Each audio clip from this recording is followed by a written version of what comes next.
দিনটো আৰম্ভ কৰিলোঁ নতুন ভিডিঅ'ৰে আৰু সকলোকে জনালোঁ গুড মৰ্ণিং।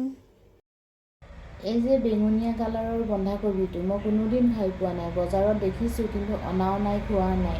কালি ৰাতি আনিলোঁ আৰু এতিয়া ৰুটি সতি বনাম, খাম। কেনেকুৱা লাগে আপোনালোকে খাইছেনে বাৰু? যদি খাইছে বা আপোনালোকৰ কেনেকুৱা লাগিছে এবাৰ জনাবচোন। মই এতিয়া খাম, তেতিয়া গম পাম যে কেনেকুৱা লাগে। এতিয়া ৰুটি সতি বনাই লওঁ আৰু খাই পিছত জনাই আছোঁ আপোনালোকক মোৰ কেনেকুৱা লাগিলে।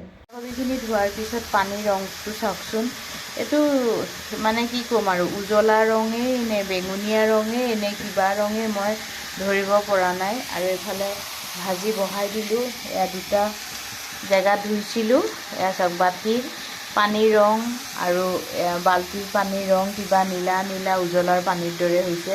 নাজানো আৰু কি হ'ব হৈছে, চাওক এয়া ভগৱানেহে জানে আৰু এইটো কি ভাজিয়ে হ'ব নে কিবাই হ'ব, খাব পাৰোঁৱে নে নোৱাৰোঁৱে।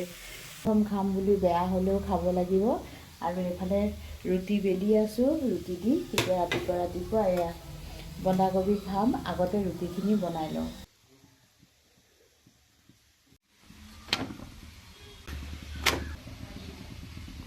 মই আকৌ এনেকৈ শুকান ৰুটিত ঘি দি বনাই খাই বহুত ভাল পাওঁ। আপোনালোকে ভাল পায়নে? মই কিন্তু ভাল পাওঁ, সেইকাৰণে মাজে মাজে এনেকৈ ঘিউ দি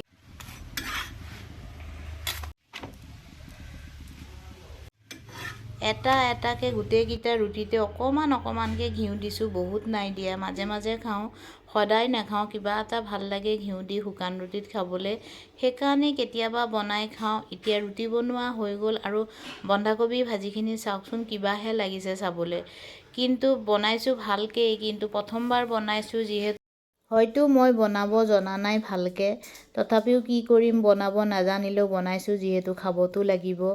এয়া মই ধুনীয়াকৈ খালোঁ, মানুহজনে কিন্তু বেয়া লগা বুলি কোৱা নাই, কিন্তু মোৰ হ'লে অকণো ভাল লগা নাই। আপোনালোকে কোনে কোনে খাইছে জনাবচোন আৰু কাৰ কাৰ ভাল লাগিছে।